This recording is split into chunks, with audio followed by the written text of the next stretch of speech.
మా latest videos కోసం మా ఈ తెలుగు న్యూస్ ఛానల్ సబ్స్క్రైబ్ చేసి గంట సింబల్ యాక్టివేట్ చేసుకోండి. రేపే సుబ్రహ్మణ్య షష్ఠి. సుబ్రహ్మణ్య స్వామికి ఇష్టమైన రోజు. అయితే ఈ సుబ్రహ్మణ్య షష్ఠి రోజు మీరు ఏం చేసినా చేయకపోయినా స్నానం చేసే నీటిలో ఈ ఒక్కటి వేసుకుని చెయ్యండి.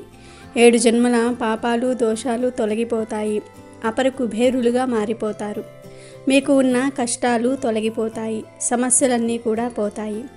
ఈ రోజున వీటిని వేసుకుని స్నానం చేస్తే ఒంట్లోని దరిద్రము, నెగిటివ్ ఎనర్జీ అంతా కూడా పోతుంది. సకల శుభాలు కలుగుతాయి. ఒంటికి దివ్య శక్తి వస్తుంది. రోగాలు పోయి ఒంటికి నూతన ఉత్తేజం, ఉల్లాసము వస్తాయి. దేనినైనా సరే సాధించే శక్తి వస్తుంది. తిరిగిలేని రాజయోగం పడుతుంది అని పండితులు చెప్తూ ఉన్నారు. మనం తెలిసి తెలియక ఎన్నో పాపాలు చేసి ఉంటాము. కొన్నిసార్లు మనం తలపెట్టిన పనులు ముందుకు వెళ్ళవు. ఇవన్నీ మనపై నెగిటివ్ ఎనర్జీ ఉంటేనే, గ్రహదోషాలు ఉంటేనో జరుగుతాయి. మీకు ఉన్న దోషాలు, మీపై ఉన్న చెడు దృష్టి అంతా కూడా తొలగిపోవాలంటే సుబ్రహ్మణ్య షష్ఠి నాడు ఇప్పుడు మనం చెప్పుకోబోయే విధంగా స్నానం చేయండి. ఇప్పుడు చెప్పే పదార్థాలను నీటిలో వేసుకుని స్నానం చేయటం వల్ల 7 జన్మలుగా వెంటాడుతున్న పాపాలు అన్నీ కూడా తొలగిపోతాయి. 1,000,000 జన్మల పుణ్యం లభిస్తుంది. ఇక మీకు దేనికి తిరగనేదే ఉండదు. ఇంతకీ సుబ్రహ్మణ్య షష్ఠి నాడు ఏం వేసుకొని స్నానం చేయాలో ఇప్పుడు మనం ఈ వీడియోలో వివరంగా తెలుసుకుందాము. ఫ్రెండ్స్, ఫస్ట్ అయితే ఈ వీడియోకి ఒక లైక్ కొట్టి మా ఛానల్ని సబ్స్క్రైబ్ చేసుకొని మాకు సపోర్ట్ చేయండి. ఈ రోజే సుబ్రహ్మణ్య స్వామి జన్మించాడని, ఈ రోజే స్వామివారి కళ్యాణం జరిగిందని శాస్త్రాలు చెప్తూ ఉన్నాయి. మార్గశిర శుద్ధ షష్ఠిని సుబ్రహ్మణ్య షష్ఠి అని అంటారు. దీనినే చంపా షష్ఠి, ప్రవార షష్ఠి, సుబ్బారాయుడు షష్ఠి, స్కంద షష్ఠి అని అంటారు. దేవేంద్రుడు మార్గశిర శుద్ధ షష్ఠి నాడు దేవసేనతో సుబ్రహ్మణ్యేశ్వర స్వామి వారికి అత్యంత వైభవంగా వివాహము జరిపించిన రోజునే శ్రీ సుబ్రహ్మణ్య షష్ఠిగా వ్యవహరిస్తారు. ఈరోజు శ్రీ వల్లీ దేవసేన సమేత శ్రీ సుబ్రహ్మణ్యేశ్వర స్వామి వారికి భక్తులు కళ్యాణోత్సవములు, సహస్రనామ పూజలు అత్యంత వైభవంగా జరుపుతూ ఉంటారు.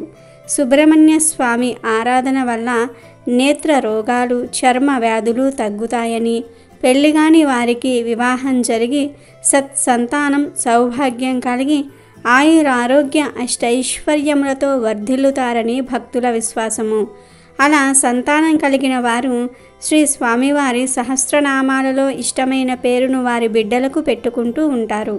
ఈ పుణ్యదినం నాడు భక్తులు ఉదయాన్నే స్నానం చేసి ఏ ఆహారము తీసుకోకుండా తడి బట్టలతో సుబ్రహ్మణ్యేశ్వర స్వామి ఆలయానికి వెళ్ళి పాలు, పండ్లు, పువ్వులు, వెండి పడగలు, వెండి కళ్ళు మొదలైన మొక్కుబడులు సమర్పించుకుంటూ ఉంటారు. ఇదంతా నాగపూజకు సంబంధించినదే. జాతకంలో కుజదోషము, కాలసర్ప దోషంచే సకాలంలో వివాహం కాని వారు వల్లీ దేవసేన సమేత సుబ్రహ్మణ్యేశ్వర స్వామి కళ్యాణాలను ఈ షష్ఠి నాడు చేస్తారు లేదా చూస్తారు.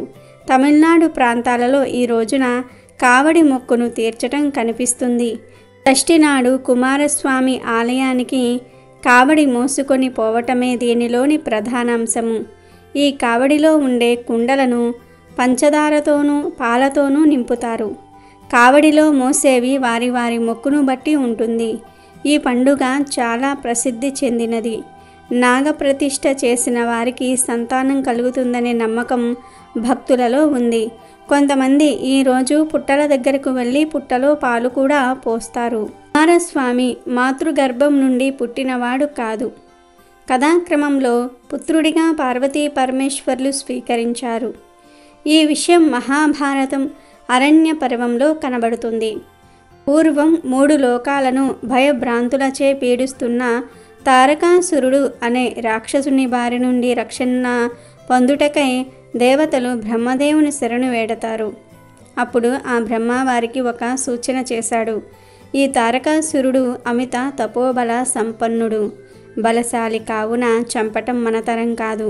కానీ ఈశ్వర తేజాంశ సంభూని వలనే వీడికి మరణము ఉంటుందని చెప్పాడు. కావున మీరు శివుడికి హిమవంతుని పుత్రిక అయినటువంటి పార్వతీదేవితో వివాహం జరిపించండి. వారికి కలుగు పుత్రుడే తారకాసురుని సంహరించగల సమర్థుడవుతాడు అని తరుణోపాయం చెప్పాడు. దేవతలు శివుణ్ణి ఒప్పించి పార్వతీదేవితో పెళ్లి జరిపించారు.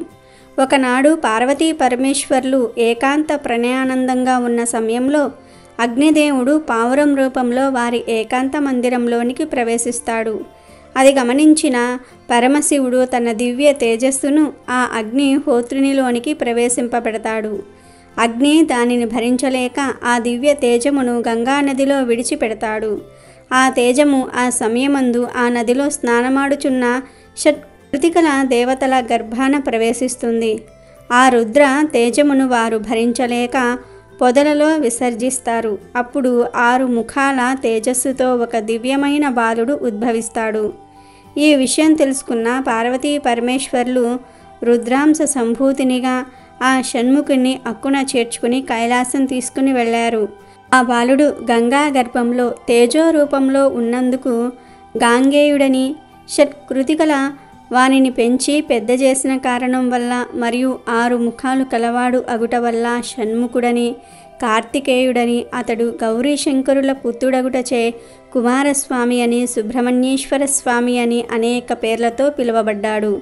కారణజన్ముడైన ఈ బాలుణ్ణి పార్వతీ పరమేశ్వర్లు దేవతల కోరిక మేరకు కుమారస్వామిగా చేసి దేవతల సర్వ సైన్యాధ్యక్షునిగా నియమించి పరమేశ్వరుడు శూలం మొదలైన ఆయుధాలను ఇవ్వగా ఆ జగన్మాత పార్వతి కుమారుణ్ణి దీవించి శక్తి అను ఆయుధాలను ఇచ్చి సర్వశక్తివంతుణ్ణి చేసి తారకాసురునిపై యుద్ధ శంఖారావాన్ని మ్రోగిస్తారు. అంతటా స్వామి నెమలి వాహనారూఢుడై 6 ముఖాలు 12 చేతులతో ఉగ్రరూపం దాల్చి 6 చేతులతో ధనుస్సులను మరో 6 చేతులతో బాణాలు ధరించి రాక్షస సేనను ఒకేసారి సంహరించాలని తలచి సర్పరూపం దాల్చి రాక్షసులను ఉక్కిరి బిక్కిరి చేసి భీకర యుద్ధంలో తారకాసురుణ్ణి సంహరించి విజయుడైనాడు.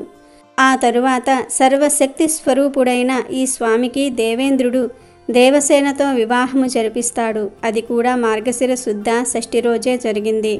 అందుకే ఈ రోజును శ్రీ సుబ్రహ్మణ్యేశ్వర షష్ఠిగా పిలుచుకుంటూ ఉన్నాము. ఈ సుబ్రహ్మణ్య షష్ఠి వ్రత విధి విధానంలో దానాలే ప్రధానం అని తెలుస్తుంది. మార్గశిర మాసం అంటే చలి ఎక్కువగా ఉండే మాసం.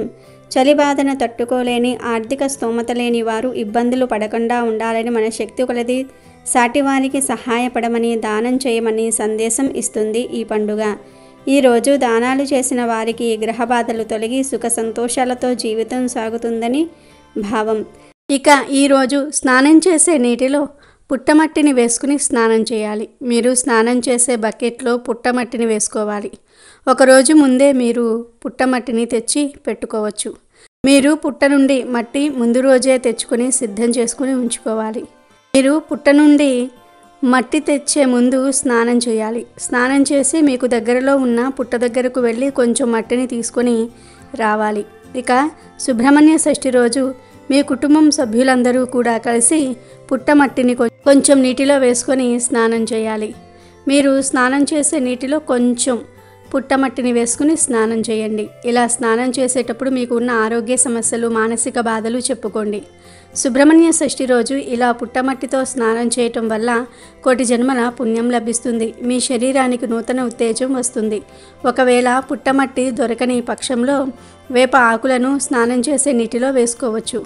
మీరు స్నానం చేసే ముందు మీకు దగ్గరలో ఉన్న వేప చెట్టు దగ్గరకు వెళ్ళి ఆ చెట్టు నుండి ఒక కొమ్మ తెంపుకొచ్చుకోండి. మీరు స్నానం చేసేటప్పుడు ఒక వేపరెప్పకు ఎన్ని ఆకులు ఉంటే అన్ని ఆకులను స్నానం చేసే నీటిలో వేసుకుని స్నానం చేయండి. వేప ఆకులతో స్నానం చేయటం వలన మీపై ఉన్న చెడు ప్రభావం అంతా కూడా పోతుంది. వేపాకులు చాలా శక్తివంతమైనవి. ఇవి మీలోని నెగిటివ్ ఎనర్జీని బయటకు తరిమి కొడతాయి. సుబ్రహ్మణ్య షష్ఠి రోజు వేపాకులతో స్నానం చేసి మీపై ఉన్న దుష్టశక్తుల ప్రభావాన్ని తొలగించుకోండి. మాకు దగ్గరలో వేప చెట్టు లేదు, పుట్టమట్టి లేదు అనుకునేవారు ఇంటిలో పసుపు ఉంటుంది కదా, ఆ పసుపును మీరు స్నానం చేసే నీటిలో వేసుకుని స్నానం చేయండి. పుట్టమట్టి, వేప ఆకులు, పసుపు వీటిల్లో ఏదో ఒకటి స్నానం చేసే నీటిలో వేసుకుని స్నానం చేయండి. ఇవి మీ శరీర రుగ్మతలను తగ్గిస్తుంది. స్కిన్ ఎలర్జీ వంటివి ఏమైనా ఉన్నా అవి కూడా తగ్గుతాయి. ఇవి మీ శరీరాన్ని బలంగా మారుస్తాయి. వీటితో స్నానం చేస్తే మీ శరీరానికి నూతన ఉత్తేజం వస్తుంది. సుబ్రహ్మణ్య షష్ఠి రోజు వీటిల్లో ఏదో ఒక దానిని నీటిలో వేసుకుని స్నానం చేయండి. కుదిరితే 2 పూటలా కూడా వీటిని వేసుకుని స్నానం చేయండి. మీ శరీరానికి బలం వస్తుంది, మీకు మంచి ఆరోగ్యం లభిస్తుంది, మీపై ఉన్న చెడు గ్రహ ప్రభావాలన్నీ కూడా తొలగిపోతాయి. మరి ప్రతి ఒక్కరూ కూడా సుబ్రహ్మణ్య షష్ఠి నాడు వీటిల్లో ఏదో ఒక దానిని నీటిలో వేసుకుని స్నానం చేయండి. మీకు ఉన్న దోషాలను, దరిద్రాలను తొలగించుకుని ఆనందంగా జీవించండి. ఈరోజు స్నానాన్ని పొద్దున్న ఎంత త్వరగా కుదిరితే అంత త్వరగా చేసేయాలి. ఎందుకంటే ఈరోజు ఉదయం పూట నీటిలో అగ్ని, సూర్యుడు ఉంటారు. సూర్యశక్తి, అగ్ని తేజస్సును పొందాలంటే ఉదయం సూర్యుడు రాకముందే స్నానం చేయాలి. కనుక ఈరోజు ఉదయమే నిద్రలేచి ఎంత త్వరగా వీలైతే అంత త్వరగా స్నానం చేయండి. కనుక సుబ్రహ్మణ్య షష్ఠి రోజు అందరూ కూడా ఈ విధంగా స్నానం చేసి శుభ ఫలితాలను పొందండి. అలాగే ఈరోజు పుట్టలో పాలు పోసిన భక్తులకు సర్వదోషాలు తొలగిపోతాయని నమ్మకము. ఈ రోజున మహిళలు తెల్లవారగానే లేచి తలస్నానం చేసి ఇంట్లో సుబ్రహ్మణ్య స్వామి వారిని పూజిస్తారు. దగ్గరలో పుట్టలు ఉన్నవారు పుట్ట దగ్గరకు వెళ్ళి ఆవు పాలు పుట్టలో పోసి నాగపూజను నిర్వహించి చలిమిడి, చిమ్మిలి, అరటి పండ్లు నైవేద్యంగా పుట్ట వద్ద సమర్పిస్తారు. పుట్ట చుట్టూ ప్రదక్షిణ చేస్తారు. ఆ రోజంతా ఉపవాసం ఉంటారు. అలాగే పుట్టమన్ను అందరూ చెవులకు పెట్టుకుంటూ ఉంటారు. అలా చేస్తే వినికిడికి లోపం రాదని నమ్మకము. కన్నెపిల్లలకు త్వరగా వివాహం జరుగుతుందని, నాగరూపుడైన సుబ్రహ్మణ్యుడు అనగా స్కందుడు అనుగ్రహంతో పిల్లలందరూ కూడా విద్యావంతులవుతారని నమ్మకము. తెలియక చేసిన తప్పుల వల్ల తమందరినీ క్షమించి చల్లగా చూడమని సుబ్రహ్మణ్య షష్ఠి నాటి పుట్ట పూజలోని అంతరార్థం. మార్గశిర మాసంలో వచ్చే శుద్ధ షష్ఠిని సుబ్రహ్మణ్య షష్ఠిగా భక్తులు అత్యంత భక్తి శ్రద్ధలతో జరుపుకుంటూ ఉంటారు. అయితే ఈరోజు పొరపాటున కూడా ఆ స్వామివారికి ఒక నైవేద్యం పెట్టకూడదని పండితులు అంటూ ఉన్నారు. సుబ్రహ్మణ్య షష్ఠి అంటే సుబ్రహ్మణ్య స్వామి జన్మదినం. అంతేకాదు సుబ్రహ్మణ్య స్వామి వివాహం జరిగిన రోజు కూడా ఇదే. సుబ్రహ్మణ్య స్వామికి ప్రీతిపాత్రమైన నైవేద్యాలు ఏమిటంటే చలిమిడి, నువ్వులు, బెల్లం కలిపి చేసిన చిమ్మిలి, పానకం, ఆవు పాలు. ఎప్పుడైనా సరే సుబ్రహ్మణ్య షష్ఠి తిథి రోజు ఈ 4 అంటే చలిమిడి, చిమ్మిలి, పానకం, ఆవు పాలు నివేదన చెయ్యాలి. ఎందుకంటే ఈ 4 నైవేద్యాలు సుబ్రహ్మణ్య స్వామికి ఎంతో ఇష్టం. కానీ ఎవరైనా సరే ఈరోజు ఈ నైవేద్యాన్ని అంటే ఈ అత్యంత భయంకరమైన దానిని నైవేద్యంగా పెట్టకూడదు.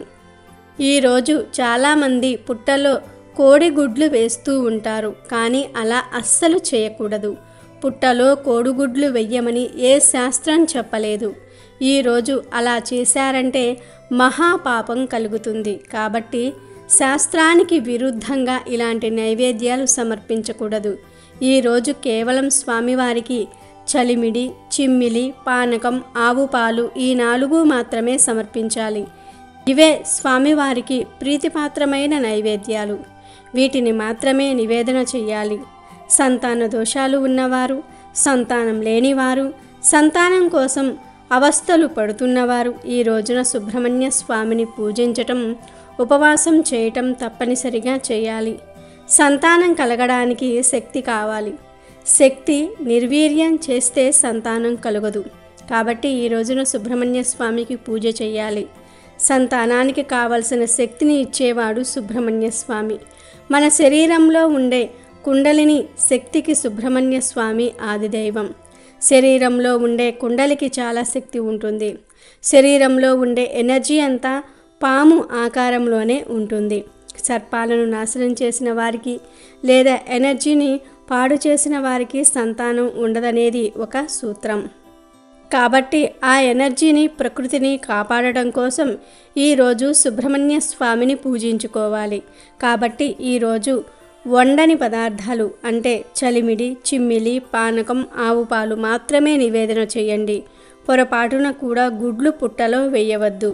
అయితే ఎంతో ప్రసిద్ధి ఉన్న సుబ్రహ్మణ్య షష్ఠి నాడు ఆడవారు పుట్టలో పాలు పోసేటప్పుడు ఎరుపు, ఆకుపచ్చ, గులాబీ రంగు చీరలను కట్టుకుని పుట్టలో పాలు పోస్తే సకల శుభాలు కలుగుతాయి.